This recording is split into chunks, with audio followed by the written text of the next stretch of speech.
আসসালামু আলাইকুম, আমি ডক্টর আতর মুজিব রাশেদ। আমাদেরকে অনেক সময় জিজ্ঞাসা করে অনেক রোগী যে স্যার আমরা কি হিল জুতা পরবো বা কিরকম জুতা পরলে আমার জন্য ভালো, ব্যাক পেন বা হিল পেন বা অ্যাঙ্কেল স্প্রেনের জন্য। তো সর্বপ্রথম আমাদের রাস্তা যেহেতু উঁচা নিচু এবং রাস্তা ফ্ল্যাট না, সবসময় চেষ্টা করবেন আপনারা ফ্ল্যাট, নরম এবং সোল যেটা মোটা এবং নরম সেই জুতাগুলো পরার জন্য।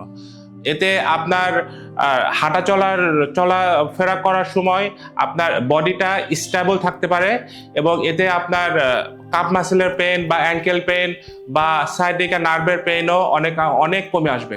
তো যারা বিভিন্ন চটি স্যান্ডেল বা বিভিন্ন পাতলা জুতা পরছেন তাদেরকে বলবো যে আপনারা সবসময় চেষ্টা করবেন কেটস পরা বা যেটার সোল মোটা এবং আপনার পাটাকে সুন্দরভাবে গ্র্যাপিং করে থাকবে সেই জুতাগুলো পরার জন্য। ধন্যবাদ।